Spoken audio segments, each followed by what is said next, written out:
particular person.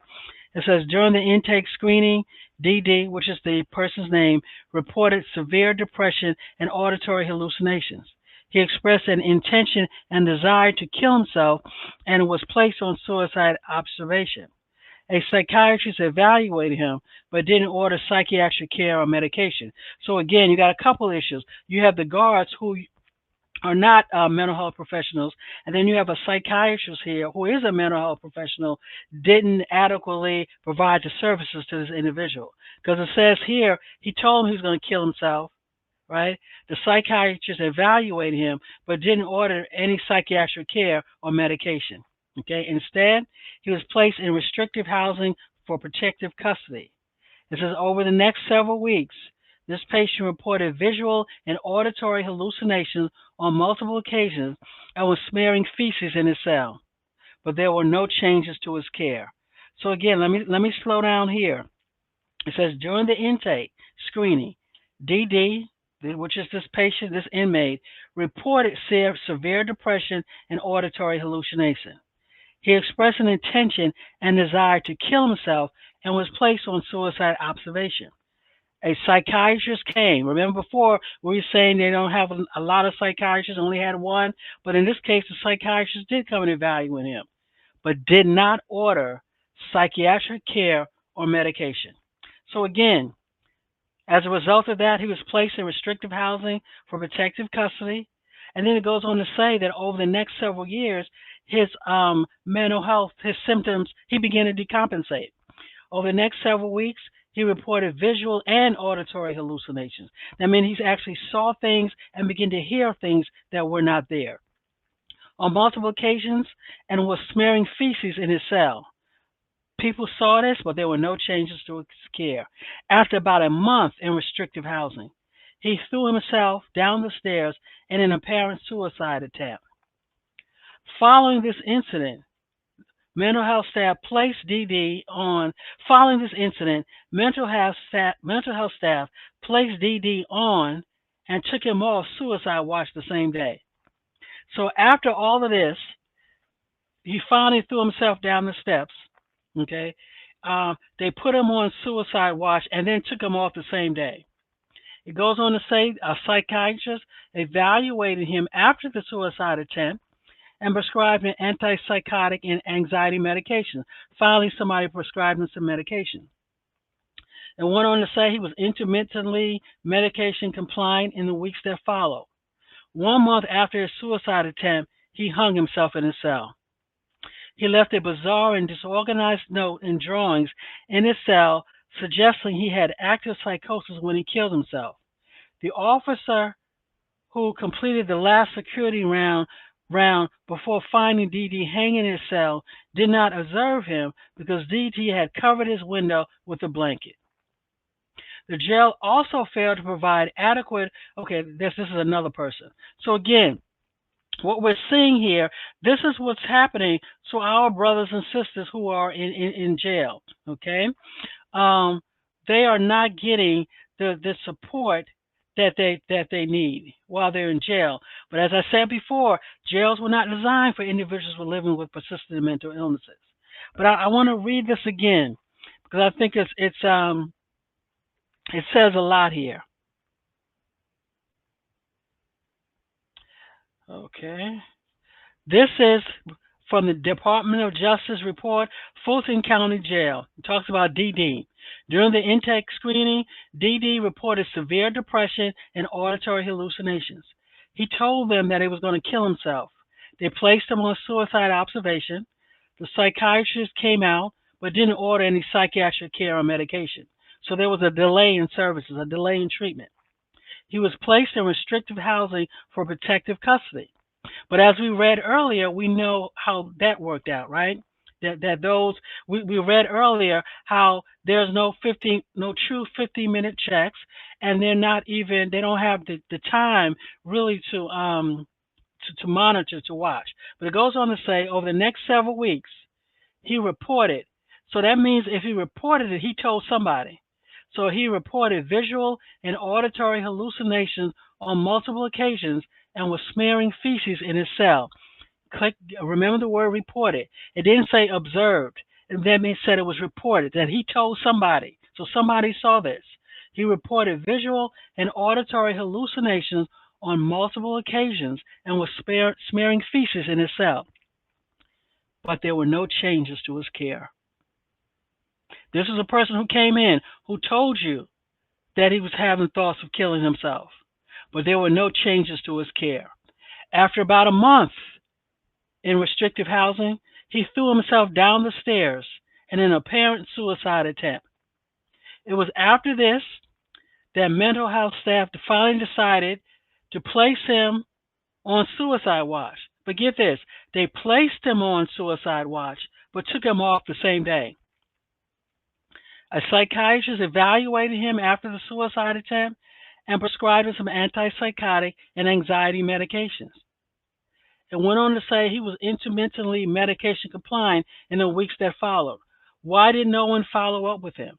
Why did no one ensure that this individual who has a history, because by now, remember, when he came in, he already told you what he was, what he was thinking about. He already had auditory hallucinations.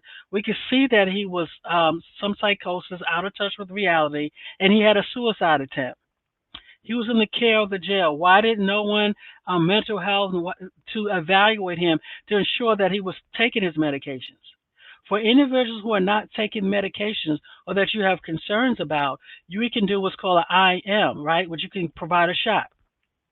But again, they left it up to this person, this psychotic person who recently threw himself down the stairs in an apparent suicide attempt, for him to remember to take his medications. It goes on to say he was intermittently medication compliant in the weeks that followed. That means sometime he was, sometime he wasn't. 1 month after his suicide attempt, he hung himself in his cell. 1 month after his suicide attempt. 1 month. He left a bizarre and disorganized note and drawings in his cell suggesting he had active psychosis when he killed himself. We can argue that he had active psychosis when he was admitted. Because remember, when we talk, what is psychosis? Psychosis is when a person is out of touch with reality. There are many reasons why a person can be out of touch with reality. Sometimes it's drugs, but in this case, we know it's because of his mental health. And we know that because the report says he had auditory and visual hallucinations. Auditory and visual hallucinations are one symptom of when a person is psychotic or out of touch with reality.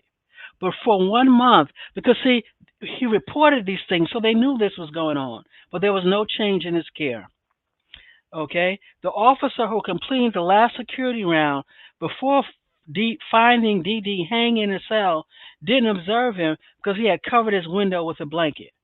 So if you have a person who's in protective custody who recently had a suicide attempt, you know was psychotic, who knew was smearing feces on his cell, if he puts a blanket up in his window, why didn't you go in and at least pull the blanket down to check? Okay. Second one, the jail also failed to provide adequate mental health care to EE, an incarcerated person with psychosis, depression, and PTSD who died by suicide. This right here spells it out for you. She was psychotic, out of touch with reality. With depression, we know what that is. PTSD, post-traumatic stress disorder, who died by suicide. Upon entering the jail, EE reported anxiety, past trauma, and a traumatic brain injury from a motor vehicle accident that he described as a suicide attempt. He told you everything right here, everything that we needed to know. He also reported both auditory and visual hallucinations. A psychiatric nurse practitioner diagnosed him with anxiety and prescribed anti-anxiety medication, but didn't screen him for PTS or psychotic disorders. Another thing, mental health professionals, we need competent mental health professionals, right? This is incompetency. You're looking at someone here who came in with psychosis, depression, PTSD, who told you he had a traumatic brain injury, past trauma, as well as anxiety, and all you did was focus on the anxiety medication. That's it. During subsequent mental health encounters, EE reported visual and auditory hallucinations and asked for medications he received in a prior incarceration. So he's here before. He wanted the medications. But he was not referred back to psychiatry for 4 months. A psychiatric nurse practitioner then continued EE on the same medication despite his reported symptoms. Incompetence. This is not a good service here. So we're looking at first you had the psychiatrist, now we got the nurse practitioner. EE was found dead in a cell few weeks later, hanging from a noose. First responders noticed that his body was cold to the touch and had signs of rigor mortis stiffening. They estimated he had been dead for hours. He was found during morning head count, and a review of security footage shows that the security staff did not complete rounds in his housing unit overnight. So, so again, what we're looking at is a pattern. No one did their job, right? So you're looking at the first guy. We have the psychiatrist, the nurse here. Now we have the officer who was supposed to do the checks, didn't even do his checks. What would have happened if the officer would have did his check? What would have happened if the nurse practitioner here would have followed up on the symptoms that the guy was presenting with? What would have happened if the psychiatrist would have made a change in the treatment plan? What would have happened? Okay, what would have happened? Okay, so when we and I'm going to come on. I think I'm on camera. So again, what would have happened if people would have done their jobs? Maybe two people would have been still alive. And as we read on this report, 75% of individuals who went into jail with a serious and persistent mental illness and a mental illness didn't survive. So again, this is a DOG report, Fulton County, Georgia. We're going to talk more about this, but I wanted to share it and just to highlight the importance of getting your help. If you are a person living with serious and persistent mental illness, of getting help. If you know someone, if you're a loved one, it's important that we get our brothers and sisters. These are our brothers and sisters. These are people just like us. It's important to get help. Jail should not be the first be the first caretakers for individuals living with serious and persistent mental illnesses. I get the report. The guards don't have time. They're overworked. I get it. But then this report here, we had people, mental health professionals, who were contracted with the jail. We can't blame the guards for these two suicides. These two people dying by suicide. This was the mental health professionals who didn't do what they were supposed to do. So it's important that we all have to do a better job. We all have to advocate for support. We have to, be involved. If you have a loved one with a serious and persistent mental illness, go with them to treatment. Make sure that you connect with the treatment providers, that you have your name on the list. So if something happens, you can call. Know who to call in the crisis, right? The crisis team. The police shouldn't be the first response to a psychiatric emergency because remember, serious and persistent mental illnesses are treatable. So again, this has been It's Getting Better All the Time, Mental Health Outreach with your host, Sister A. Legree, providing information and support while encouraging hope and faith. And we will come back more with this DOG report in Fulton County, Georgia. Department of Justice looking at the jail conditions, which were just terrible. But I wanted to focus on the impact that it has on individuals living with a serious and persistent mental illness or mental illness. Again, log on to our website at igbatt.com. God bless you and have a great day.